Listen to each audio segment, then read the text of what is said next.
welcome to episode 216 of Cinematary. I'm your host, Zach Dennis, and I am here with Dylan Moore, Lydia Creech, and Andrew Swafford. And in today's episode, we will be talking about movies that we saw this week in part 1. And in part 2, we will be talking about 1982's Slumber Party Massacre as part of our live podcast that we did last Friday. I still don't know what goddamn day we talked. Our live podcast on Friday at Central Cinema. The audio quality might not be up to par with what people are used to hearing. Should have been there. People will hear a disclaimer about that before that starts. But yeah, it's still fun. Sorry. It's still fun. It's still a fun time. We had a good time, and maybe just come to Knoxville next time we have a live podcast. Everybody just all get into a car, and it'll be a thing. Let's go ahead and jump into. There was a good turnout for the movie. God. There was a lot of people. We were getting questions. It was a lot of fun. All right, well, let's jump into movies for this week, and I'm going to kick it off with a, I guess, kind of light new release, and that has been the talk of the film Twitter, and it is Mandy from Panos Cosmatos, already an annoying name. This one, it stars Nicolas Cage and Andrea Riseborough, and it takes place in the 80s. If the 80s were saturated with psychedelic pink and blue colors and had the writing of a middle school boy's grunge t-shirt. You have this family, Red and Mandy, and they're just kind of Red and Mandy. Which, it's almost like, yeah, his name's Red, which I guess, colors, blood, all that, symbolism. God damn it. Right. They lead a peaceful existence. They're living, off in the woods by themselves, just kind of living their damn life. They seem happy, I guess, or at least we're supposed to believe that. But then this cult comes and tries to take Mandy away, and she's like, I'm not having it. And instead of going with them, they decide to burn her alive. Spoiler alert. And Nicolas Cage goes on a rampage trying to, get revenge for his wife's death and taking down all this giant cult as well as this lizard biker gang, which don't know how they really worked into the plot other than like leading them to the place, but whatever. They're along for the ride and they get killed too. So this movie has been very widely praised. People are really digging the visuals. It really leans into this psychedelic color pattern. There's scenes where they kind of have these, superimposed images of the character in front of Nicolas Cage or Andrea Riseborough, and it seems kind of like you're seeing double, and that the color is just saturating over them. And there are moments where it does have an effect to it that at least garners some sort of that is something cool. But for the most part, I found this to be kind of systematic of this I don't know, I guess indie genre trend that seems to be finding a lot of films these days with a lot of praise, because I think for the most part, people really dig this because it's a lot of things that they like. It kind of has this edge to it. It reminds you of like the kind of heavy metal of something like Drive, where you have this brutish character who doesn't say much, but just, speaks with his fist. It feels like almost like a Charles Bronson movie from the 80s. And it's trying to evoke a lot of stuff. Lydia, in your review, you mentioned the Neon Demon. It also has some of that drive. It tries to play a little bit into kind of this 80s John Carpenter vibe. That's kind of the overall thing it's trying to do. If it hated John Carpenter. Well, it's trying to really like be a elevated, to take that word, elevated B movie. Like, it's wanting to be a B movie, but also have this prestige art aesthetic to it. And I called it on Letterboxd a meme movie, because what a meme is a meme is something that is that you have something that's taken for reference, that's transposed onto another thing, where you use information that's transposed onto that image or reference in order to make a point or make a joke or make something. So pretty much you're taking something that was created and putting something on top of it to use as your own. And that's kind of what Mandy is. It has absolutely no originality. It's taking a lot of stuff that people already like and putting its own thing on top of it and crowning itself as original. And it's not. It's pretty boring. It's pretty shallow.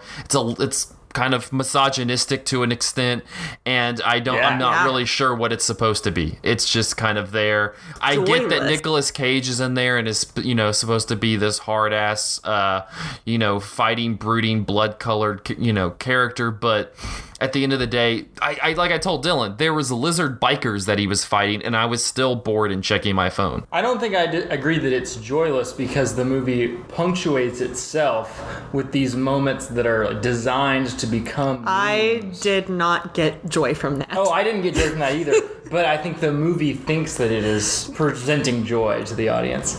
I'm just like, Zach, you said it's full of things that people from film Twitter, like B kind of genre fans, like, and I'm like, dude, these people actually like this stuff? Because it kind of ticks all those boxes. It has the weirdo performance from Nick Cage. It's got this kind of in hindsight, I'm calling it overbearing. I think it was okay at the time, but like soundtrack and the aesthetic and the lights. It's the last score by Johan Johansson, I think. Yeah. Lydia's making a face, right? You can't hear this on the podcast. Disdain. I liked the soundtrack. Yeah, I mean, the soundtrack was good. It was fine, but like everything together, did not add up to anything fine. Like it, did it want to be? I don't know. Did it want to be what? Fun. See. I think, See. I don't know. I think it wants to be fun in two different ways. It wants to be fun in the way that it presents you these memeable moments of like the cheddar goblin and like the weird faces that Nicolas Cage makes the camera, and that scene where he's struggling to open the bottle of vodka and stuff like that. But I also think that it presents this kind of grim, dark, self-serious version of the revenge movie that a certain audience gets a lot of joy out of. And I get no pleasure from those movies. Like, Zach, you talked about it as like a Charles Bronson movie from the 70s or something. And like, I had to watch some of those for my video essay this summer, and I don't think those are good either. Like, or at least they don't work in 2018 or something like that. But I would have loved this movie if it was just Nick Cage and Andrea Riseborough like hanging out and kind of being sweet and romantic with like psychedelic textures washing over them for an hour and a half. I thought that was great, and then it just really took a nosedive after the kidnapping happened. I also want to ask a lot of people who really like this of what you constitute as good cinematography. I think we need to have a wide-ranging discussion, not us, but like just the film watching community on what is good cinematography. Dude, because I'm not going to be a defender of this movie. I don't think this movie is good. I think there is good cinematography in this movie in places. There is in places, but that doesn't mean it's waxes and wanes. But that doesn't mean it's great overall. Like, I don't think that just saturating it in this texture makes it good cinematography. There's a difference between what cinematography is and what like design is. There's two separate things. I think people like the design, the aesthetic, and it's not really actual like camera work that's impressive in this. No, there is camera work. Like, there are camera moves or camera tricks of exposure in this movie. Is it actually camera tricks of exposure? They do that post digitally. I have no idea. Because if they did it with film, impressed. If not, regardless, there it seems like editing or seen CGI almost stuff. nowhere other than like the Czechoslovakian movie Daisies, where Whoa. the color is just kind of like being left as like a residue from an image that's moving, right? Like the scene where the cult leader is talking to Andrea Riseborough and like he has these like blue and red shadows that are like being left as echoes every time his body moves. I thought that those things were absolutely gorgeous, that I had not seen things like that in a movie before. But again, not going to defend this movie. As a narrative, don't like where it goes. It gets real boring. It drops some of the interesting cinematography real fast. But I think that it's maybe disingenuous or inaccurate to say that it doesn't do anything interesting with images, at least in the first half.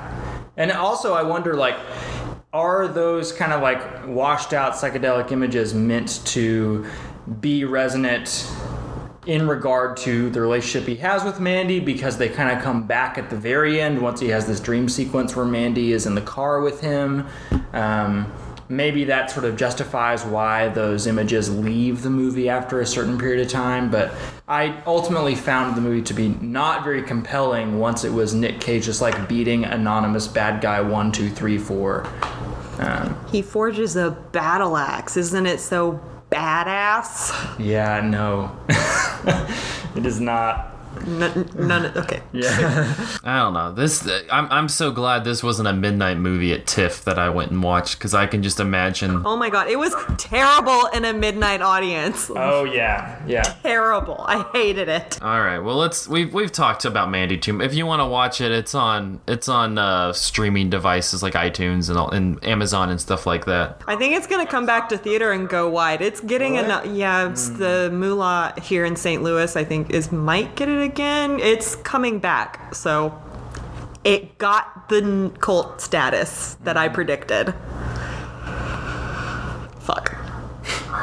I'm very sad. It was written by a really good film critic, Aaron Stewart Ahn, and I was expecting more from the writing of the movie, and it's not there. I'm sorry, Aaron Stewart Ahn. I mean, I feel like he should be. Never mind. He should be saying sorry to us. You know, it's not. Like, I'm so. Lydia, I'm gonna bounce it over to you. You had 2 movies that you saw this week, including one that you caught with Andrew and Jesse. Okay, I 3 movies, but I'll wrap up the first 2 just together. I caught Rob Zombie's Halloween 1 and 2 on, I guess, Nathan's recommendation, but I'm interested in seeing what has been done with the Michael Myers character.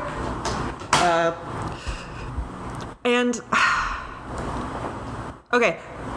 If I were to rank all of the Halloweens that I've seen, it would be John Carpenter's Halloween, new 2018 Halloween, Halloween 2, Rob Zombie's, and then Rob Zombie's like Halloween remake. What I do not find interesting, I was texting you a little bit about this, and I complained about it also with new Halloween. Michael Myers is scariest to me when he is just a dude. Yeah. I do not really appreciate any implications that he's supernatural. I know the original Halloween kind of ends on that note, like, oh, the body's gone, but Yeah. maybe Loomis is a bad shot. Like, maybe He falls out of the window. there's some wiggle room. And the the Rob Zombie Halloween 1 remake, Nathan talked about this on Letterboxd, and he really enjoyed this aspect of the movie the most, was getting all this backstory about Michael Myers, and I'm just like, it's exactly what you expect of a kid that's going to be a serial killer. Like, he's bullied and schooled. His dad, gay, implies that he's gay and, mocks him mercilessly for it. His mom's a stripper, and so all the kids in school make fun of him for his mom's career choice, sexuality. Mm-hmm. So that's typical. I don't blame that kid for serial killing. Oh, wow. But sure. I mean, that's the narrative. And that's not that interesting to me. I don't think Zombie's actually saying anything new about bullied kids. And then the rest of Zombies Halloween, up until Loomis shoots Michael Myers, is pretty much a straight remake with less interesting actresses. How much time is spent remaking the Carpenter Halloween? let's see. The movie's about 2 hours long. The first 40 minutes, actually, probably about the length of the original Halloween, because the original Halloween's like a real tight B movie length. So you got 40 minutes backstory, about 90 minutes original Halloween, and then after Loomis shoots Michael Myers, and this is the part that annoyed me, there's a little bit of a coda of Laurie having to struggle with Michael personally, and it ends with her shooting him point blank in the head, and I was like, oh great, because I knew there was a second one, and you don't really survive headshots, and so right off the bat Michael is now undead, supernatural. I'm not that scared of him in the second one, because I'm like, she's just ghosts or some shit, I don't know. But I will say this about the second one. It is a gorgeous movie. Like, it frequently looks really good. That was one of the things you said, Andrew, about New Halloween, is like it's a very good looking movie. I saw on Letterboxd someone said Zombie shot 2 on like 16 millimeter, and so then you blow it up to 35 for theatrical release, and it like gets this really grainy, like filmic quality, and it doesn't look, a lot of early 2000s horror movies look like shit. They're filmed digitally and they're blown out, and they've got this like really horrible blue, yellow, orange color palette, and Halloween 2 doesn't look like that.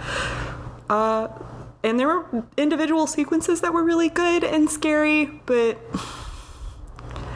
overall, I find what New Halloween did with Laurie's PTSD a bit more compelling than what Halloween 2 did with Laurie's PTSD.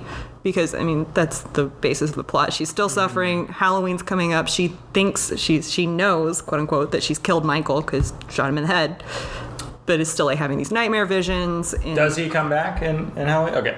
She's nodding. Sorry. This is a audio medium. So she was right to be paranoid and freaked out, and like, maybe her visions are supernatural, because it seems like she and Michael are sharing visions, sort of. They're linked in some way, right? They're related in this sequel series. Like biologically related. She's Michael's like lost baby sister. Spoilers. Right. I don't know, and it ends in like a way that's lifted straight out of Romero and Night of the Living Dead. So I think Zombie is actually doing like some cinematic things, and he's referencing this canon of horror films. It's not like a horror movie that feels like a cash in, just like, okay, dash this off. It's like in conversation with the horror canon, but ultimately I just don't find them being related interesting. I'm not quite sure the PTSD, the way it handled it, was that interesting, because now Laurie is just like antisocial and like acting out. And in New Halloween, Laurie, she did get antisocial, but like agoraphobic and like this paranoia self-protection thing. And I'm like, that actually makes more sense to me as a reaction than just like, I'm gonna do underage drinking and say fuck a lot. I haven't seen the Zombie Halloween. I mean, it's worth checking out. I like the idea, the like Zoroastrian idea of like Laurie and Michael being these like two diametrically opposed forces of good and evil. Kind of like in the new Twin Peaks, like Killer Bob and Laura Palmer are, or something like that. I wonder if making them biological siblings is maybe putting too fine a point on it. They're not diametrically opposed. When they're biological siblings, the Halloween 2 is kind of raising the question of, does it like hereditary insanity, like, is what is wrong with Michael wrong with Laurie now? Like, why? Why do that? I don't know. Because again, like the shared visions or whatever that they're having, and like her acting out and like having anger issues, which is a PTSD response. Like, that's pretty rooted in real psychology. But it's drawing these parallels that don't find that interesting. Okay. I'm sorry, Nathan. I will not say don't watch them. That's really convoluted. I'd check them out, but I'd definitely check them out before like the old Halloween sequels, like John Carpenter 2, 3, 4, and 5. No. You want to do one more quick movie before we go to Dylan? Yeah. I'll let you introduce it because I talked a lot. So the movie that Lydia and I watched together is called Byzantium. It's by Neil Jordan, who directed one of our favorite movies from TIFF, Greta. And now I'm kind of going back through the rest of his filmography. I got to watch The Company of Wolves and Interview with the Vampire, which I've never seen. But this is also a vampire movie. Mm-hmm. It stars Saoirse Ronan and Gemma Arterton as two vampires who at first you think are sisters, and then their relationship is kind of revealed to be something else later on. And they just kind of hop from town to town, finding people to suck the blood of, and then leave and find some other kind of safe harbor for a year or so. And it's kind of hard to explain the plot of this movie because the structure is a little bit all over the place. Saoirse Ronan's character, it keeps writing like her autobiography and then throwing the pages out the window, and so you keep getting these little glimpses at her backstory, talking about the stories that her mother told her of how she contracted vampirism, and Lydia liked it a lot more than I did, and you can probably explain what about this movie resonated for you. I found that in contrast to Greta, which was like a really straightforward, like lean, mean genre thriller that really just like had me on the edge of my seat, this was obtuse and in like intentionally like obfuscating the point in a way that I found boring, and maybe maybe it's my own fault. I was a little bit sleepy when I watched the movie, and it was kind of making me go to sleep while I was watching it. You kind of explaining your thoughts on the movie as we were watching it made me appreciate the politics of the film. That didn't make me appreciate the film. So what did you like about it? Okay, I actually really enjoyed the languid pace of the movie. It kind of doles out information a little bit slowly because of the way it's structured within the flashbacks. To me, what Neil Jordan is interested in doing are these like really gothic stories. The Company of Wolves, like an Angela Carter adaptation of Angela Carter's adaptations of fairy tales. Greta plays a little bit like a fairy tale. Interview with a Vampire, like that's just straight up gothic. Yeah. So Byzantium reminded me like actually of gothic literature because you have these like frame stories within a frame story. Then it takes a really long time for them to dull, like I don't know, Wuthering Heights. Like it takes a long time to get to those reveals, and it's like nested in letters and stuff like that. Yeah. So A, it reminded me of that, and B, I thought Andrew mentioned I thought the politics were really great because this movie, I don't even know where to start. I will say one thing, Saoirse Ronan's, how she acts ethically as a vampire. She spends a lot of time talking about her victims are usually elderly people, and they know she's a vampire when she gets them. Yeah. And she's talking about they have to like be prepared to die, like kind of in a place in their life to accept it and consent. Her mother, oh shit. Spoilers. Gemma Arterton is actually her mother. Like her real biological mother. Gemma Arterton is her vampire mom, made her a vampire, and her mom. Yeah. But her mother worked in mortal life and vampire like to get money as a sex worker. She runs a brothel. Yeah. And I was actually really, really impressed with the way it was handling like how they interacted with their clients, like why women are either forced or choose to keep working in that career life. Part of their backstory involves being maid whores. It's like a really unfortunate character that they both encounter who's horrible to them. And I just think this movie really... I mean, vampirism is almost always about sexual politics. We talked a little bit about that with Velvet Vampire. Yeah. And so just talking about consent, talking about the way people choose to engage in their vampirism, like, there's also this great, like, frat of vampire bros. Yeah, because Gemma Arterton and Saoirse Ronan is later revealed to be like the first female vampires ever. They're like, we don't. They break the glass ceiling of vampirism. I'm making this sound like a lot more campy than it is. It's not campy at all. It takes a very long time to get there. It is. The tone of it is kind of pitched as a serious historical drama, like an Oscar Beatty sort of historical drama. But then you get scenes of like Jim Arterton literally bathing in a waterfall of blood, and it's awesome. But so the way it's handling the vampirism metaphor, I actually think is really smart, and like I think why young people really like vampire stories, like really highlighting what they might get out of it when they're just reading Twilight or Anne Rice or whatever in high school. It has a lot of YA feel. It's like an adult treatment of just a pretty YA story. Yeah. Apparently it's based on a play, and the playwright has very specifically said, I wrote it so young people could put it on. Yeah. To make of that what you will. How do you feel about this critique? I wish it was scary. I wish there was like a scare in it. I think vampirism, it's got this like romantic element to it, and I don't mean romantic like falling in love, like like the romance era. So like overblown, very like melodramatic. So once I figured out that it was working in that mode rather than a horror mode, I was down. Greta's probably his only actual horror film. Yeah, because even Interview with a Vampire is not like scary. Yeah, it's more like erotic. Yes. Yes.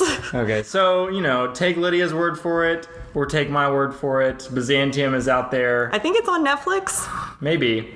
It was for a long time. We pass the mic to Dylan. Wake up, Dylan. Oh, okay. No, I was paying attention. I was just trying to decide which one to start with. Start with Demons, the 1985. Yeah. Ridiculous. It's not really a giallo movie. I think I get it associated with that because the director and producer combination got me there. It's directed by Lamberto Bava, and I was curious about the last name. And this guy is the son of Mario Bava, a classic Italian horror director from the 60s and 70s. So I guess, the lineage is not too surprising.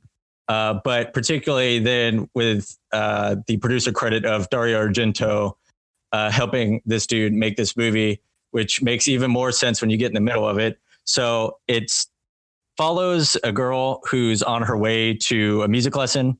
We're riding in a subway, and she's it casts her against like the street punk kids that are also taking the subway that have, weird hair compared to hers, colored spiked up mohawks or, more leather on than she does. And the movie immediately kind of sets up that dichotomy. So she gets off the subway, feels like she's being stalked. It's eerily like quiet subway. No one else is there. And this guy comes up behind her. She freaks out thinking, she's going to be attacked. And he just ends up handing her a flyer to a movie screening at this place called the Metropole. And it's still pretty creepy. Yeah, still creepy. He has like this silver chrome cast mask on half of his face, like the Phantom of the Opera. Really creepy. Still scary. And so she gets That sounds like somebody who would run into Lydia and be like, come to my movie screening. Oh, no. By the way, did you like Hereditary? I mean, not okay where this movie goes. But so she takes the flyer. It seems like she doesn't really care. It kind of lets it go. I was like, oh, thank God I'm not being attacked. It was just a flyer. She meets up with her friends, and they decide that actually, you know what? Screw music lesson. I don't care about Bella Bartok and Microcosmos. That's a stupid piece. We're gonna go hang out at this creepy what we find as like basically a cathedral set movie theater in Berlin. So for what it's worth, it's an Italian produced movie, but it's all in English. So if the language throws you off, I think most of the time this movie's shown with the English dub. But so they make it into this very decidedly creepy and domineering movie theater. And one of the first things that we see is in the lobby, a mannequin that is dressed in samurai armor with a very prominent katana and what I think is a oni mask, demon mask, that is riding a sweet motorcycle on a lit platform. So I think the thread to that and Mandy might not be too far away, but yep.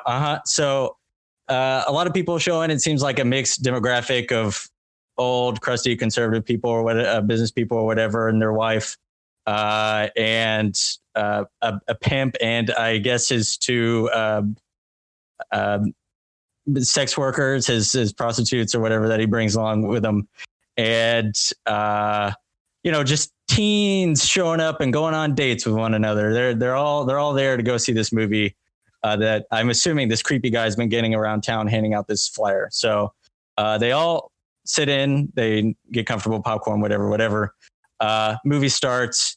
It slowly starts creeping in the fact that this movie is about a demon mask that as soon as you put it on and get a cut, you turn into a demon. And so as soon as that happens, one of the girls that, as a prank, as a goof, put it on to like spook her friends, that demon mask that was on the mannequin, and like, haha, check this scary shit out. And then, she gets a little cut on her face. And so when that moment happens in the movie, her cut starts bleeding and she gets really worried. It's like, hey, I got to go to the bathroom and check this out. This could be bad. So what happens? Guess what? She turns into a demon, and the movie that they're watching and the movie that we're watching become really synonymous with one another. And it's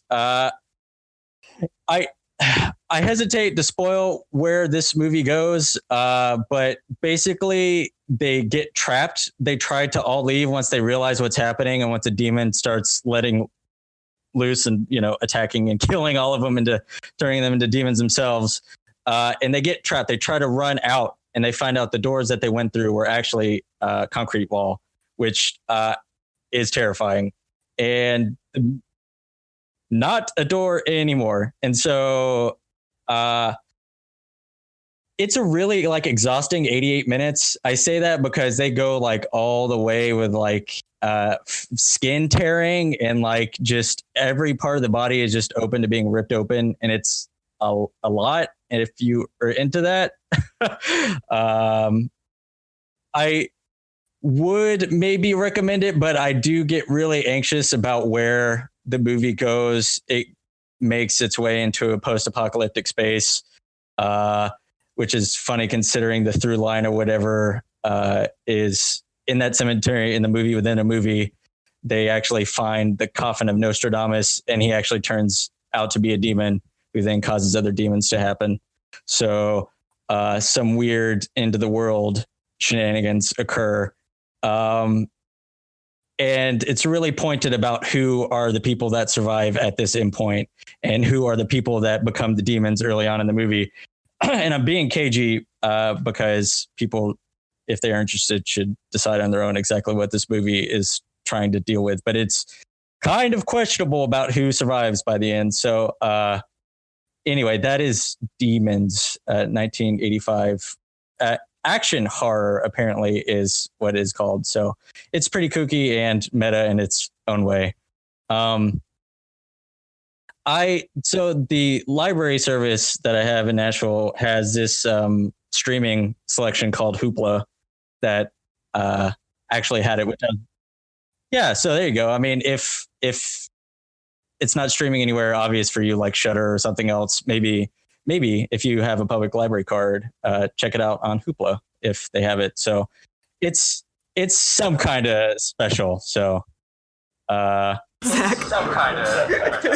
the second movie that I wanted to talk about was Casa De Lava by Pedro Costa, a filmmaker that I've been having a bit of a hard time with in a good way, but it's like his the main series that people may have heard of that came out on Criterion as like a box set is called the Letters to Fontenhaus, like a how to describe it, like a shanty town in Lisbon, Portugal.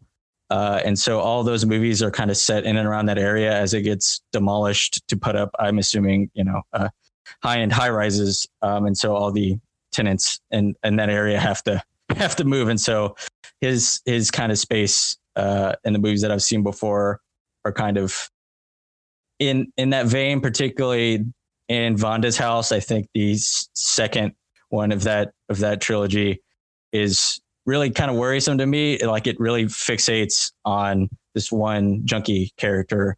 And you are almost quite literally parts of the movie stuck in Vonda's room as she's kind of suffering from withdrawals and getting more dope. So I worry about aestheticizing like a certain amount of poverty, like as a voyeuristic means to like try to quote unquote understand what people are going through that have to live like this.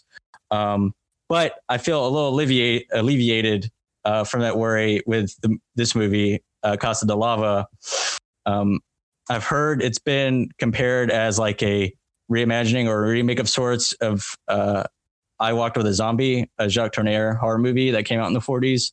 Have we ever talked about that on the podcast? We've talked about Cat People, and we referenced I Walked with a Zombie a lot. Gotcha. It's great. People should watch it. Yeah, it is really good. So, and I feel the comparison is apt in this case, but I feel like he twists it just enough. So this movie starts off with Isaac DeBonco, that I feel like he's been in a numerous amount of movies, but maybe most recently you may have noticed that he was one of the elder council members in Black Panther. So he was the one that had like the gauge in his lip and his ears, and it was he was a really cool domineering presence on the council, but I don't think he has any spoken lines in that movie.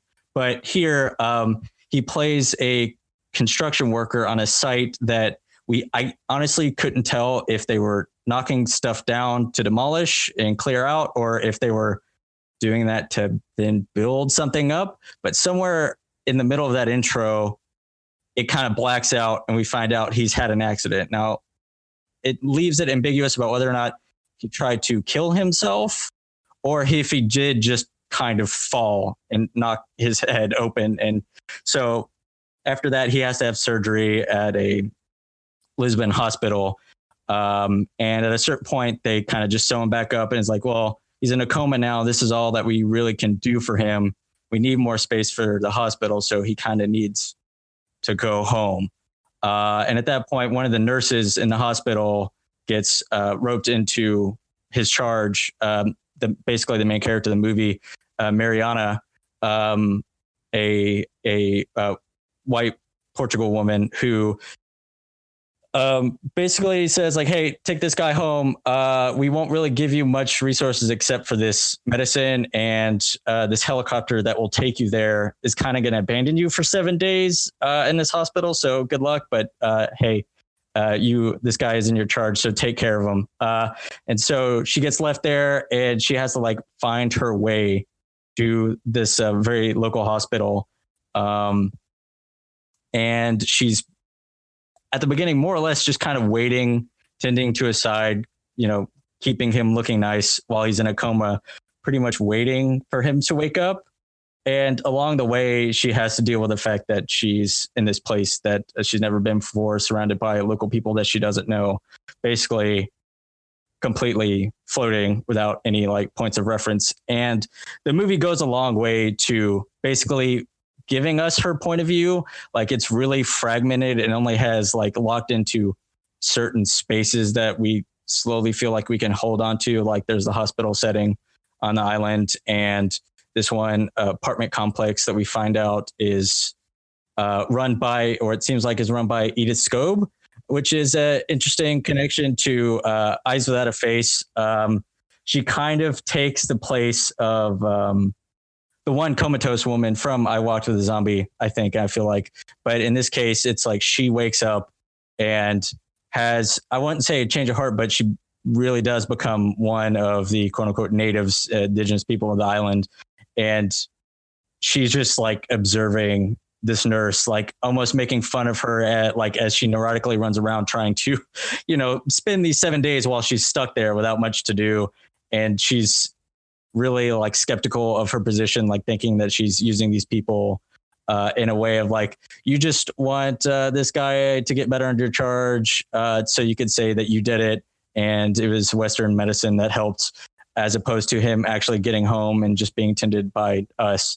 So there's kind of that, tension, very overt colonialist tension that this movie deals with. And it's kind of overwhelming, but I think what it ends up doing that I think is the spin from I Walk with a Zombie is that instead of it being more or less entirely from the nurse's POV, that at a certain point when, the nurse passes out for the day, it kind of lingers on to other people to get more of an idea for us as the audience and to give them more of a voice in the story, as opposed to just being from this nurse's overwhelmed perspective.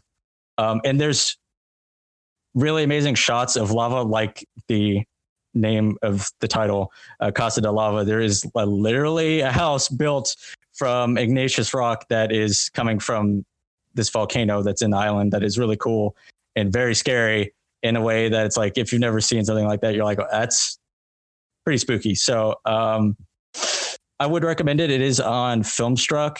I feel like this might be the point of entry for people who want to get into Costa's work, because I feel like Letters of Fontenhaus might have, you might feel more alienated from it because so much of that is like pointedly set in this Lisbon location, while this one is coming from a perspective of a person who's never been in this space before. So you're kind of struggling along, trying to figure out what's going on with them.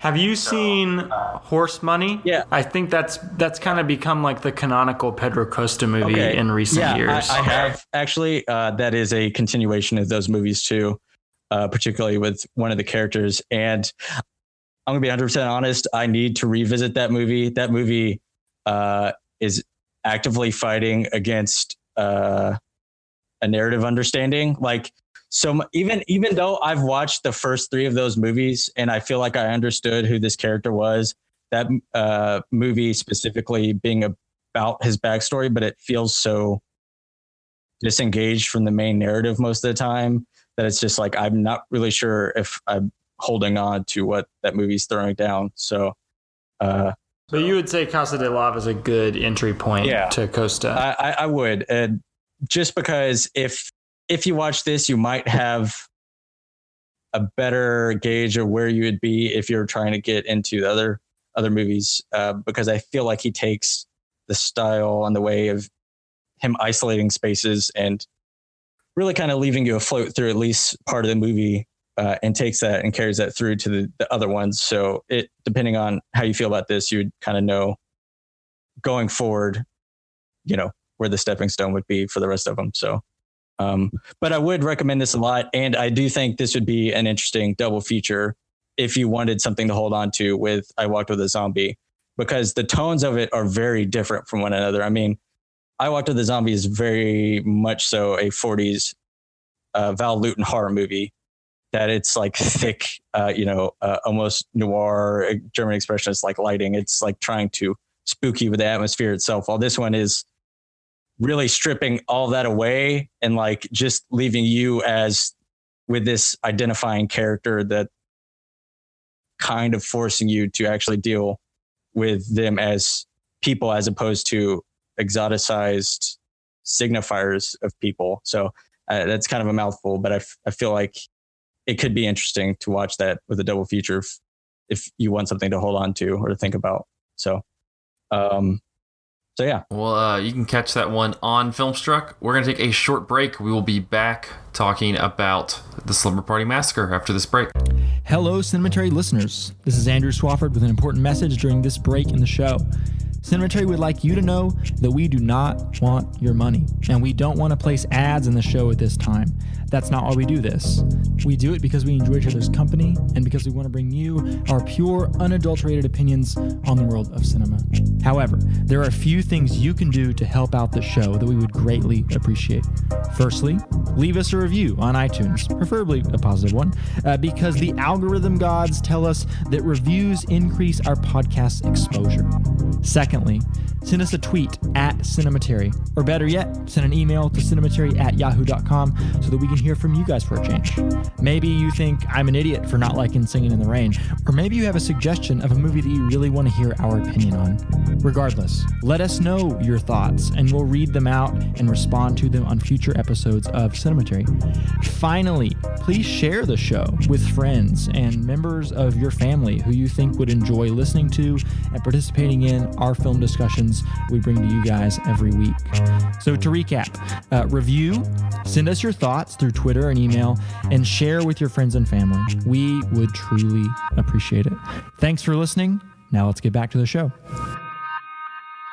Hey guys, Zach here. I wanted to introduce the live podcast with a couple notes and disclaimers real quickly. As we said, at the beginning, this was our very first live podcast, so there are a few hiccups. There's some stuff along the way that, we had to work through. There's going to be some audio issues. The mics went in and out a little bit at the beginning. They kind of clear up later, but just something, bear with us. So we tried our hardest, and the event itself went off really well. So that's I think we're really happy about that. But one thing is we were kind of bad live podcasters. Andrew did a good job of repeating questions that the audience had, during the discussion for the first few, but then we kind of got into just answering them immediately and forgot to repeat it for you all here at home or wherever you're listening to this podcast at. So if you don't get shaken, if you hear my voice in this, very different tone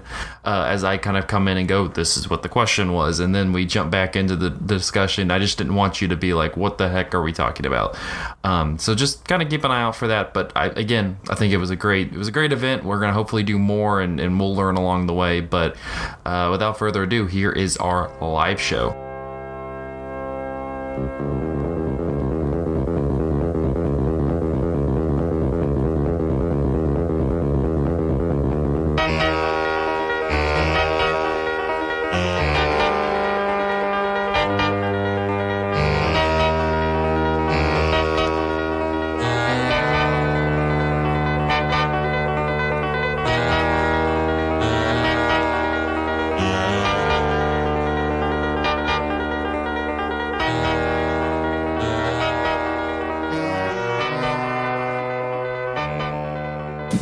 While this is technically going to be in the second part of the podcast, I will start it out like we start out every podcast. Do it. With a little bit of and welcome to episode 216 of Cinematary. I'm your host, Zach Dennis, and I'm here with Lydia Creech. And Dillmore. And Andrew Swafford. And we are going to talk about 1982's Slumber Party Massacre. We are here live at Central Cinema. Real quickly, a big thank you to Nick and William for letting us do this. Let's give a hand to Central Cinema. Did everybody in the crowd, everybody like the movie? Whoa, quieter applause that time. Yeah. We'll try and convince you. We'll try to. Yeah, we'll work on that. Well, let's go ahead and let's jump into it. I feel like the immediate comparison when you look at this movie, this came out in 1982. Like I said, Amy Holden Jones, she was working with Roger Corman. We'll probably get into kind of her history and a lot of the stuff that she was doing before this at some point during this podcast. But it's a weird pairing. You have this Roger Corman production with a Rita Mae Brown script. Like Andrew said in the introduction. Mostly known for her feminist novels and poems. Yeah. What is the? Oh. Did we lose? Did we lose the sound? No, we're okay. You're good. What is it? Ruby Fruit Jungle? Fruit Jungle. Yeah, it's like an important lesbian novel from the 60s, I think. Yeah. And it seemed like what the thing that she was trying to do was kind of make a deconstruction. It seems like it's going to be a trend here. I know, just when I'm talking. One of the things she wanted to do was she wanted to make a deconstruction of the slasher, and I think mostly what she's thinking of is Halloween, Friday the 13th, things like that. So I think the first thing I want to talk about is comparing this to Halloween. What did you guys make of that comparison? Kind of looking at this and the John Carpenter film. or whatever. I don't want Talk to into hold the that. microphone. It's not You have to. recording. It is recording. Okay. If Halloween is supposed to be like the text that all the other slashers are speaking to, this one actually doesn't really follow any of those rules. I mean, you get the rules laid out in 1997 with Scream, obviously, and like Friday the 13th, but this one's like, nah. Yeah, I mean, there's some like surface level rules that the rules kind of get exploded in this movie. Like sin equals death. You know, you have all the girls smoking weed and drinking alcohol in the beginning of the movie, and it doesn't seem like their deaths really correlate to any sort of crime that needs punishing or anything like that. Well, it's kind of it's interesting. We were talking about before we came over here. You with Halloween, you started out with this very it's based in trauma. You have this incident with Michael Myers as a child, where he is murdering his sister, and you're set into this kind of trauma world. While in this one, you have these two early kills that, I mean, they associate the killer. There's a mass murder on the loose, right. But it's not like it's really based in any in anything outside of that. It's just kind of he's gonna kill these people, and Right. we're gonna watch it. I think in a lot of Dylan, you want to say something? Even though it doesn't start with basing in trauma like through Michael Myers, I think it does, in a way, start with its own trauma because it shows the main girl, the one who ends up throwing the party, getting rid of all these Putting away her childish things. Yeah, putting away, and then literally having the what turns to be the Michael Myers character like pull from outside the frame. And so even though it seems to be more making fun of it as opposed to, because it's more overt symbols. So the Barbie doll comes back as like a scare later on, or a fake scare later on. But there's definitely, I think, for slashers, one of the big pulls for people are the iconic killers. A lot of times get mythologized and kind of built up through suspense. Sometimes you hear a lot about the killers before they show up on screen, or you don't get to see them. They're obscured. They're wearing a mask in the case of Michael Myers. And here we have this very mundane killer. He's just like wearing denim. And you see his face in like the second scene. And I think that's intentional, and we'll get more into why in a minute. But I definitely think you're supposed to look at this guy as like a very average fellow, right? A very average, already mass murdering fellow. Yes, and also in a Halloween or in a Friday the 13th sequel or something like that, you have the very phallic knife symbol, and you have like that just stretched to the nth degree in this movie with the drill. That's one of the big moments where we see it is like it's dangling between the legs of the killer, and we're kind of behind. I made sure that Dylan I noted every phallic symbol in this movie. Yeah, I think that's a penis. There's a lot of those though, and Amy Holden Jones does such a great job of I love the shot that she has where Diane's been killed after, or is going to be killed after her boyfriend's, his Cabbage Patch Kid head falls off. Her horoscope was to get ahead. Yeah, exactly. And she frames the shot though with the drill in between his legs as she looks up. It's fantastic. It's just such a nice touch to a lot of the kind of satirical playing that the script and direction is kind of doing. And it seemed like just doing research, it's kind of interesting who was putting the jokes in. Because I saw some sources that said Rita Mae Brown was really intent on kind of let's break down the slasher. Let's make it much make fun of it. Let's make kind of fun of it, yeah. But I know that you guys rewatched the movie this past week and watched it with the commentary, and I think that Amy Jones was the one who's like, no, those were my jokes. I don't know what, I don't know. I think that it's interesting to see which side those jokes come from. A lot of the gags are like really good visual gags, and I'm like, I mean, you can put those in a script, but just like the body in the dumpster or the fridge gag. Or the in the high school bathroom, there's a sign on the door when he's drilling through the door. It says emergency drill procedure. It's great. Anything else about gags before we move on to other stuff? Because I had another thing I wanted to say. Piece of gag. he's getting cold. Is the pizza? Best line in the movie. Amy Holden Jones claims that that's hers. It might have been in the script. I mean, with the pizza too, when the delivery guy first shows up and you hear this person's voice, is like, what's the cost or what's the damage?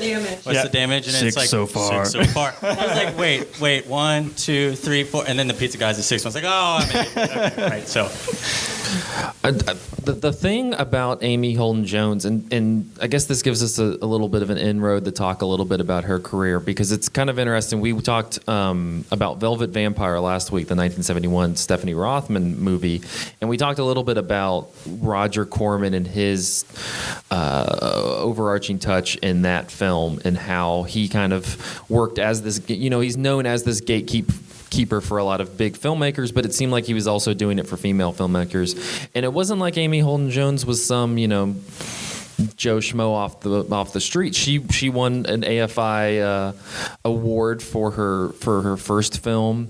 Then she started working with Corman. She's most notably worked as as a directing assistant. Yeah.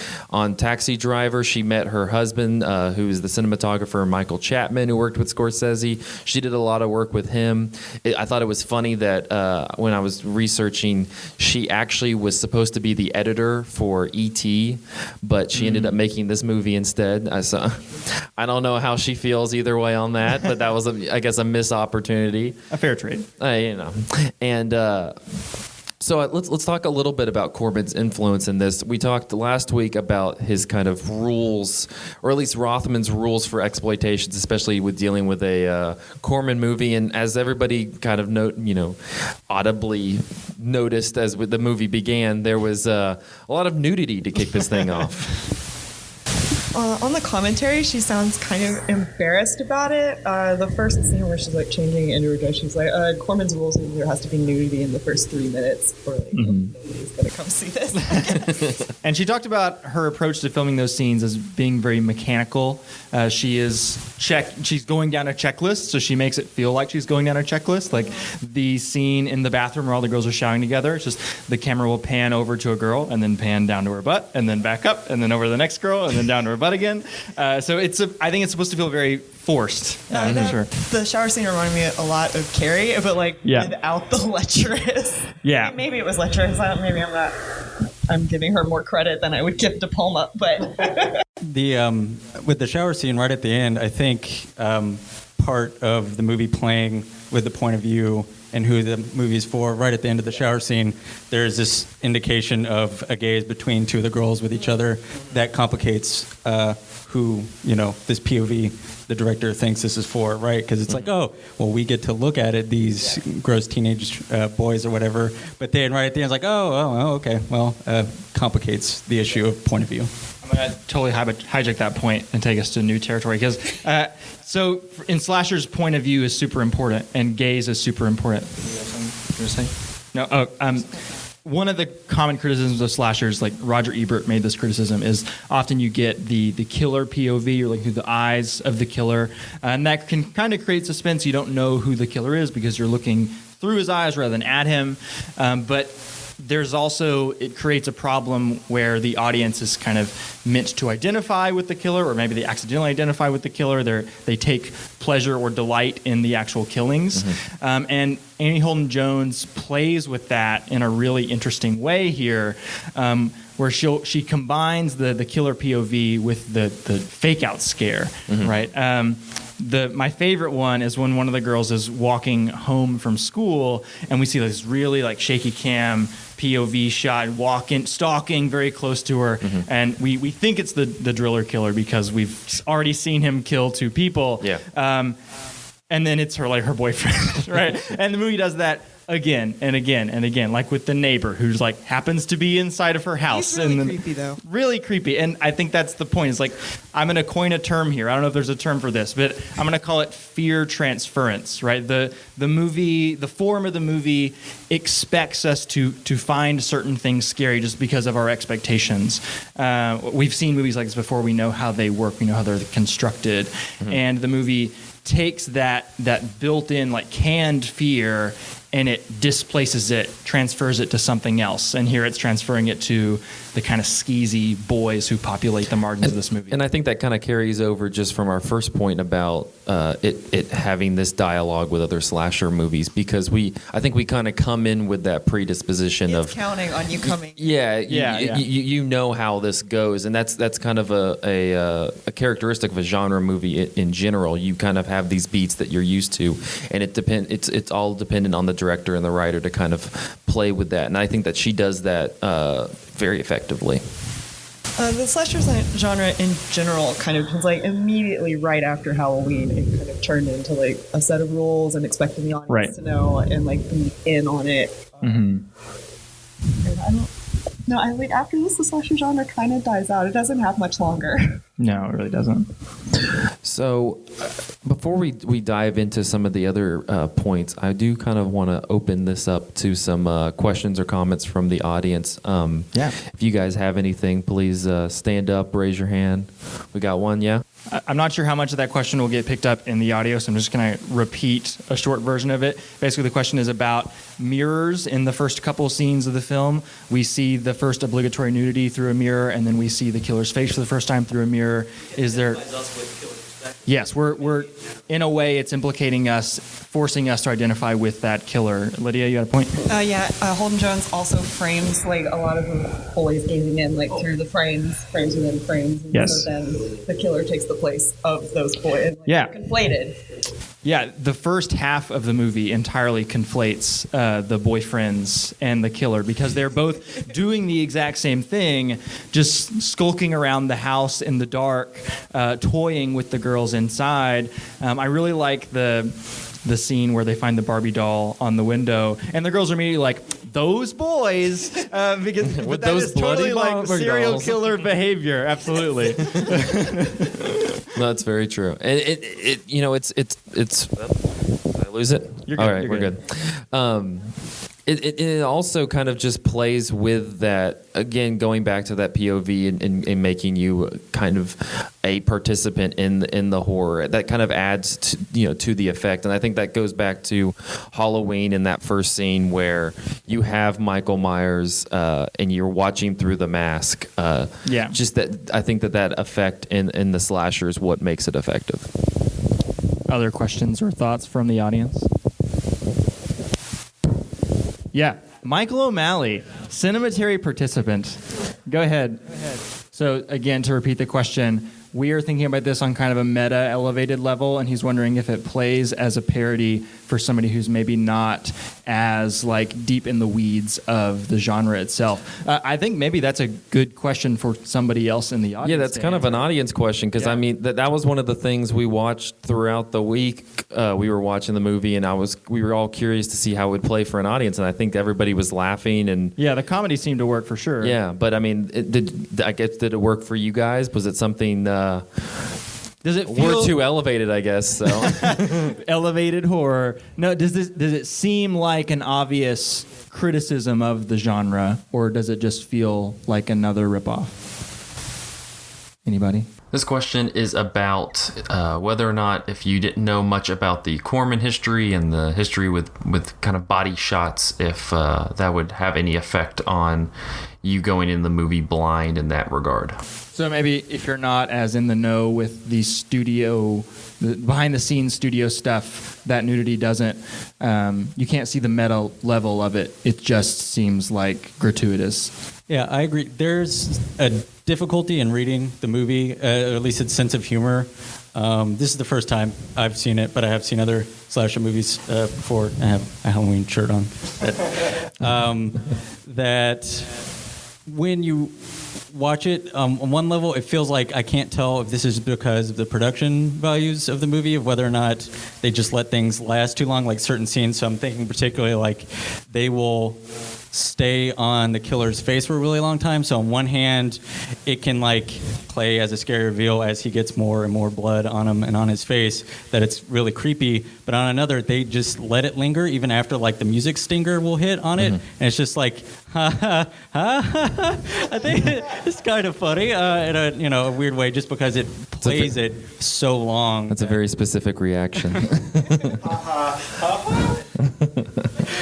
I also think this movie spends a lot more time, like, again, maybe not on a first watch or like knowing, but like putting the girls together and like, Yes. because Friday the 13th, right away, all of those people just couple off, so they kind of like get killed in couplings. And this time it's like they stick together, they hold hands, they like kind of have some sort of plan. They don't just immediately. It's a good group, it's a good group dynamic that's always fun. And the boys are immediately like, we're gonna split up. Maybe if one of us doesn't make it, at least the other one will. Always like manage to like grab the guy and split them. Yeah. So there's a group effort in escaping the killer. Like, I love the scenes where they're kind of like hugging each other's shoulders and like creeping around corners as one unit together. Yeah, they all have their own knives. Love that image. But also, whenever they're attacking the killer, you don't really have a stereotypical final girl in this movie. It sets you up to think there's going to be one with Valerie, who doesn't get invited to the party because she's like the Janet Leigh character or something like that, or Jamie Lee Curtis character. Sorry, mom, daughter.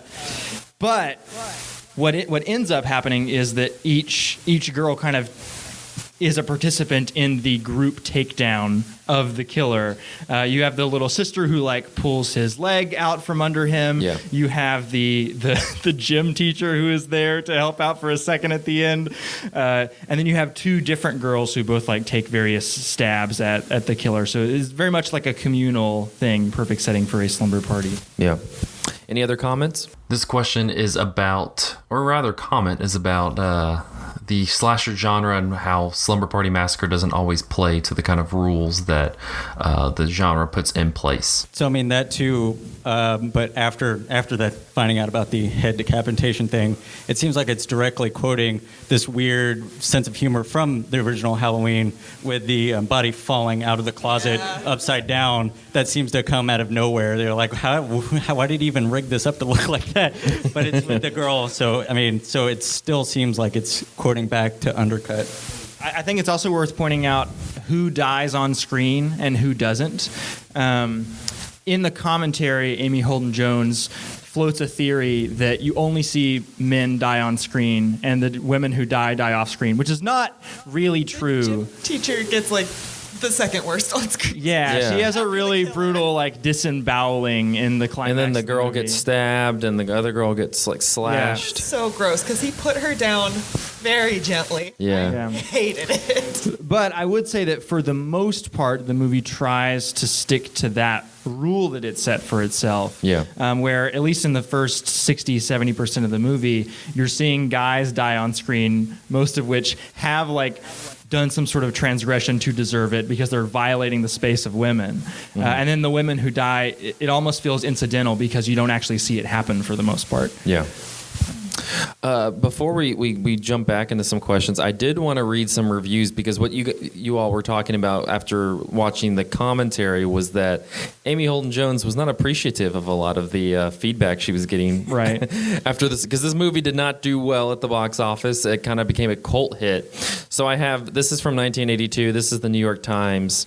What do you get when today's cheap, bloody horror movie format is turned over to a woman screenwriter and a woman director? Not much, and nothing good. Even if the director, Amy Jones, has some slight sense of humor and the writer is the novelist Rita Mae Brown, the Slumber Party Massacre is just the usual cavalcade of corpses, all of them dispatched by a maniac who wields a power drill. At the end of the movie, a woman who has miraculously survived the carnage breaks his drill in half. That's feminism for you, and symbolism too. Miss Brown has named one of her characters Kimberly Clark. And Miss Jones has used a bloody Barbie doll as a harbinger of doom. But there's not nearly enough wit to go around, and this remains another familiar gruesome spectacle. Does it matter that in the name of progress, the filmmakers see to it that the occasional teenage boy is slaughtered along with plenty of girls? No, it doesn't. And the fact that Miss Brown and Miss Jones have obviously tried to inject a little satire and innovation into the genre just makes the ultimate vulgarity of their film all the more disappointing. Any guesses as to the gender of that reviewer? I'll let the room, figure that out on their own. This is another 1982 review. This is from Variety. Besides its obviously catchy title, Slumber Party Massacre is an entertaining terror thriller with the switch that distaff filmmakers handle the young woman in jeopardy format. Set in Venice, California, the picture concerns high school girls having a sleepover party with let's scare 'em antics by the boyfriends. Meanwhile, a mad killer is in the vicinity, wasting kids of both sexes in bloody fashion with a portable drill and various wicked knives. That sounds like a Boston thing. Wicked knives. Out of traditional horror material consisting of red herrings, sudden shock movements into frame, etc., Amy Jones develops some very stylish sequences. Notable is a complex mid-film montage mixing with matched compositions, a horror film on TV, actual killings by the killer, and the sister chatting humorously on the phone. That is a fantastic sequence. And an obvious inspiration for Scream, too. Definitely. So That movie on TV is Hollywood Boulevard, and I think she edited it also. Oh, yeah? Corman is involved as well, I think. So what do you make of those reviews and that kind of reading of the movie in 1982? Because you mentioned when you introduced the film that it kind of was supposed to be this, it's this feminist slasher, and it had some blowback when it came out because you, of course, have the obvious Roger Corman elephant in the room, but also it's still a slasher, and we talked about the nudity and the other elements of that, and it just wasn't read that way. I guess, do you read it as a feminist slasher, or do you think that you kind of follow in line with what these reviewers are saying? I mean, slashers in general at the time were being derided just for being like dead teenager movies, and it wasn't until people started like rereading Halloween and maybe not Friday the 13th, but like kind of digging into the subtext of just the straight slashers and kind of assigning feminist or gender readings to them. The slashers even really got praise as a genre, not from just like gorehounds. Like Carol Clover's book came out in the 90s, I think, and I think she was pushing back against decades of criticism against slashers that were just very dismissive and condescending. And I think that at least that first review that you read, Zach, reads as fairly condescending in a lot of different ways. Just a little bit. Like condescending, towards feminism, that's feminism for you, but also condescending towards genre elements. Like it felt to me like the writer was just kind of throwing out, here are things that are in slashers. Here's a trope. There are knives. There are scares. Yada yada yada. Those things aren't inherently negative or positive. It's like how you employ them and what their function is in the movie. And I think that, in this film you are seeing the same trappings, but it's what they're being used for. It's the transference of the fake out scares. It's the who gets killed on screen, who doesn't. It's the inverting of certain rules and keeping the girls together as like this strong community that allow those rules to create something greater. Dylan? To that point, especially of on-screen deaths, that connecting it back again to Halloween then as like a base where Laurie Strode runs out trying to get help, right, in the neighborhood, and no one would answer. This time it happens, though, with one of the boy characters, right, and that's when you get one of the more brutal POVs from the killer of like stabbing him with the drill thing. There's, to your point, there's something at that point inherently undercutting and inverting what's going on, because is it the same guy who, after he gets kissed twice by the two girls before he leaves, he like lustfully looks at the knife like, yeah, I got a knife now. So I mean, at that point there's like several points of convergence of like ridiculousness that undercuts the point. And I think the girls are like exploiting those guys' sense of macho paternalism. Like, I am going to protect these innocent young women on my own. And of course that turns against them. And the girls are just like too smart to put themselves in that position. I'd be like, oh yeah, go ahead. Yeah. You want to save me? Go ahead. Yep. Yeah, no, definitely.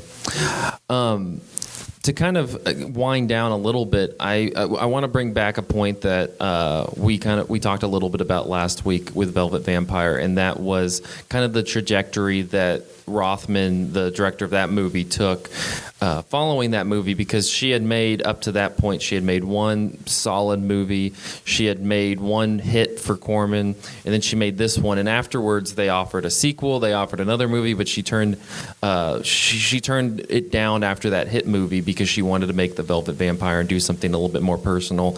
And Amy Holden-Jones seems to kind of be a similar path.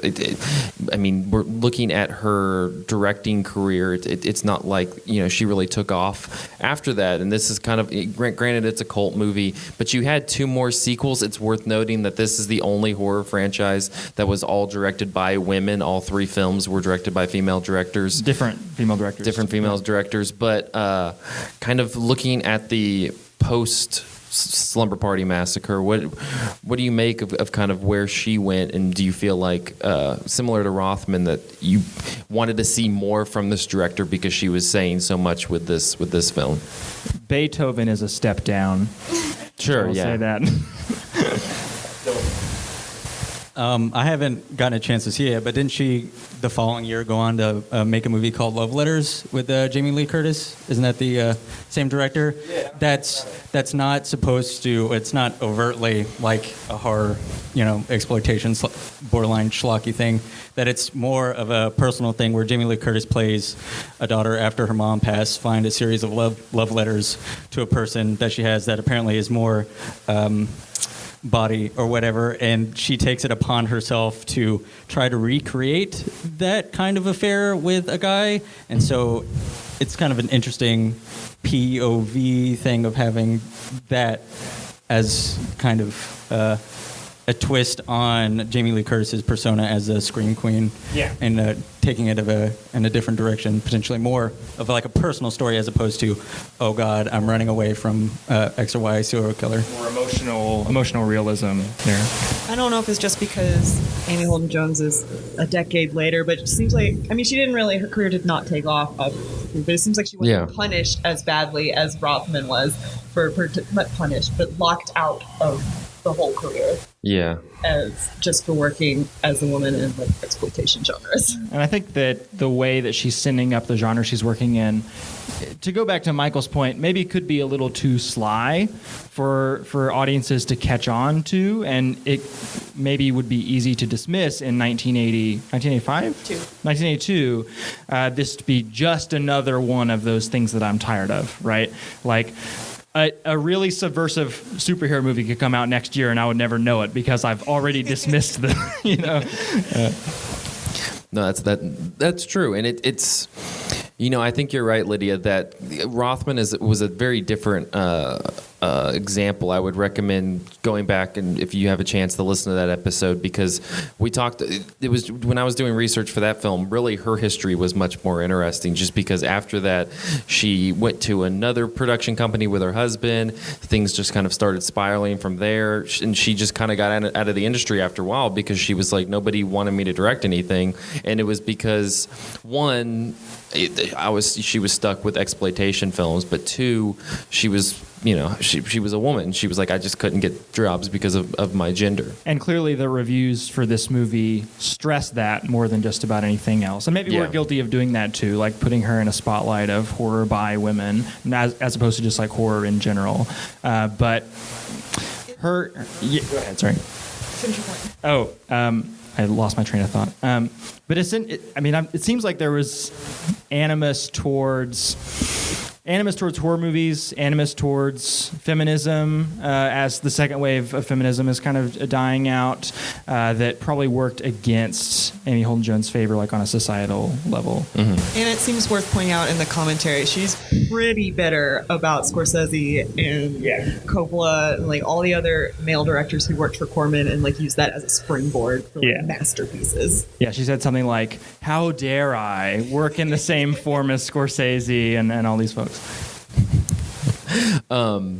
Any other questions or comments before we wrap up from you guys? Have you guys seen Sorority House Massacre 2? Because for some reason they use scene from this movie is all flashback. Yeah. Yeah, that was part of the commentary as well. They talk about a lot of the footage in this movie getting reused in a lot of other B-grade slashers. Maybe, is that a Corman movie as well, Story House Massacre?